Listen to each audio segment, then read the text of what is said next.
Hi, it's Sophie here, and I'm at the Home Depot Center, home of the LA Galaxy, host of the MLS Cup final this year, and this week, host to the United States women's national team as they prepare to travel to Canada for their Olympic qualifiers. The quest for gold begins here, and we'll be talking to Abby Wambach, Megan Rapinoe, Alex Morgan, and Hope Solo. But I won't be dancing, that's for sure.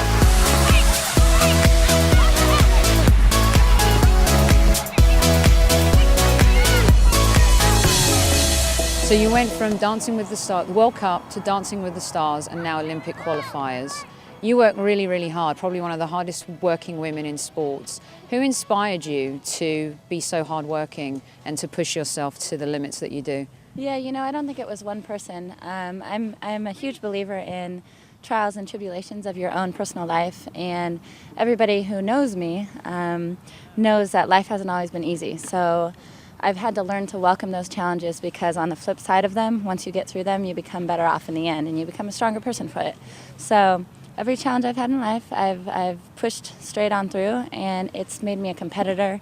It's given me the desire that I have to be the best that I can be. And there's no doubt with each year that goes by, my desire is to be the best goalkeeper in the world. What I love about you is that not only are you a football star and you're great at your craft, but you also cross over into pop culture, which I think is really important for the women's game. What is it about you, Hope, that you think inspires not only young women, but also young men as well? Well, I think the wonderful thing that you see in women's sports these days is I'm not trying to be somebody that I'm not.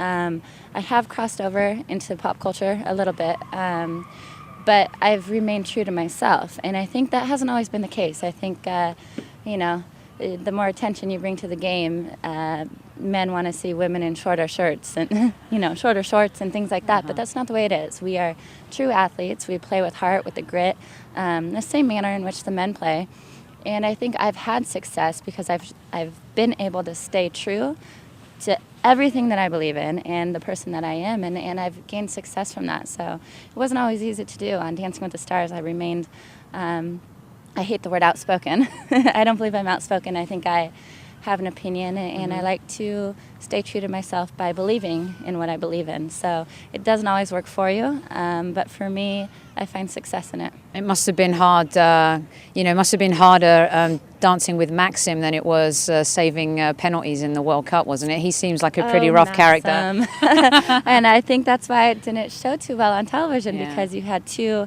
fiery personalities who were very competitive, and we would do anything we could to win. Granted, we made it pretty far. We made it to the semifinals, to the top 4 contestants, but in terms of entertainment, I don't think many of my fans liked seeing the intensity that he and I had, the bumping of the heads, but that's what makes you great, though, isn't it? Right, and that's what gets you to that point. Now, recently you were in Zurich having some fondue. You're the best at what you do in the world. The Ballon d'Or came out, Messi wins. Are you Team Ronaldo or Team Messi? Who would your vote go to? Oh, I'm Team Messi all the way. Yeah. Okay. Absolutely. I think with all the awards, they were very deserving, including Omari Sawa from the Japanese team on the women's side.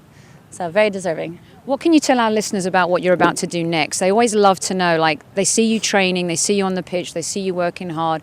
Now training's over. Tell us a little bit about what Hope Solo does after a night like this. Well, I'm going to go home, shower, get this ice off of me, and we have dinner off. So I'm going to go get either, I'm thinking some Thai food tonight. Thai food. Some spicy Thai food. You can find good Thai food in LA, that's for sure. Absolutely. You are the centerpiece of this team. Do you ever feel a burden, or do you use the attention to drive you and inspire, especially some of the younger players coming through the U.S. women's national team? Well, no great player does it alone, and I don't care who the attention's on. It doesn't matter if it's me or Lauren Cheney or Hope Solo. We have to do this as a group. We learned that last summer. Everybody has to play well in order to win championships, and right now our main goal is to qualify for the Olympics next summer. We've all turned the chapter from last summer, from the World Cup. Obviously a little bittersweet disappointment going on. We created a good buzz, and we're excited about the opportunity of defending a gold medal in the Olympics. You are a Gator. You're going to be inducted yeah. into the Athletic Hall of Fame. I think it's next month, right? Yeah. Tim Tebow's a fellow Gator. You both seem to have that power to inspire other people. Is it something they put in the water over there that has made you two so inspirational? Yeah. What do you think of his Yeah. achievements right now in the NFL as well? I don't know. Maybe it's in the Gatorade.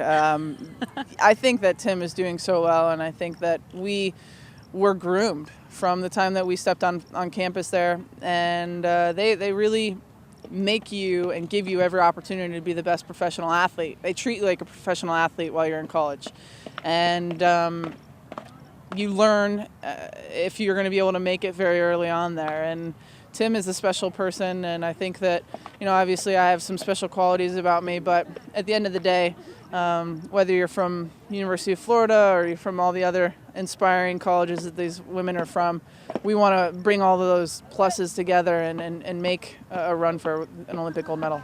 Have you had any time off? You and Hope and all the other girls, you seem to be like the hardest working women that I've seen. Did you get some downtime at Christmas? Did you get any good presents? Yeah, Have we did. fun? Yeah, we had some downtime.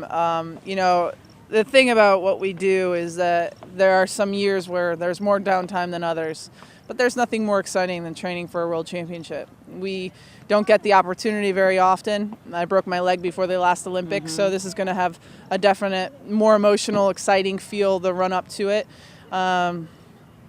We didn't win last summer, so it's no time. It's no time for rest. That's for sure. How do you keep yourself in such good shape when you're not playing? And how do you inspire kids? You go around the country and you talk to them about working hard, keeping fit, keeping lean, eating the right nutrition. Talk to us about your health regime a little bit. Well, I mean, there's a lot of different factors that go into it. The older you get, the different it's going to look. You need to take care of your body more the older it gets, and you do in the off season, whether it be 5 weeks or 6 weeks, you have to let your body recover from the year's work. And I think that a lot of us know exactly how to do that, and it proves on the field if you're good at it or not.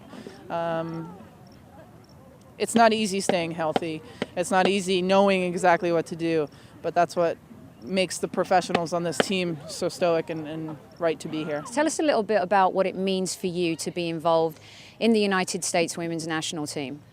Well, it's hard to describe, in one sentence, but it's something I looked forward to my entire life. I mean, after I chose soccer as a sport I was most passionate about, I looked forward to playing with this team, and I was looking up to players like Abby Wambach and Kirsty Rampone and Christine Lilly for a long time. So to be able to represent my country in the World Cup, was an amazing feeling. And hopefully moving on to the Olympics, when we get through the Olympic qualifiers, hopefully I'll also be able to put on that jersey and represent my country in the biggest world event, the Olympics. I always wonder when you're standing there and the national anthem is playing, you're at the World Cup or you're at the Olympics. My thought is, what are they thinking about? Are you thinking about growing up playing in the playgrounds, high school, your dream to make it to the team? What goes through your mind at that point?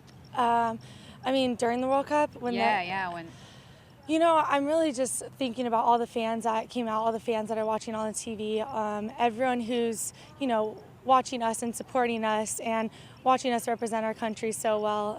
I think that, every time I put that jersey on, it's a chance to, not only represent my country, but show myself well and my team well. So every time the national anthem plays, I think that's just what's going through my mind. You've been labelled as the next big star of of American women's soccer. Do you ever feel a pressure, or do you thrive on that? And are you excited about the future and what it could bring? I mean, I think that since I'm a forward, you kind of have to thrive on that pressure. Your job is to score goals, and if I don't, then I know I let my team down in some way. But I definitely feel that pressure, and I do like that pressure because it's something that's kicking me in the butt. It's something that's keeping me motivated, definitely. Promise me one thing, when you get to London, avoid the black pudding. Okay, is it horrible? It's really horrible. Don't eat it. If anyone offers it to you, don't eat it. I won't, thank you. Promise? Good, yeah, I'll promise. Thanks, Alex. Thanks for your time. You.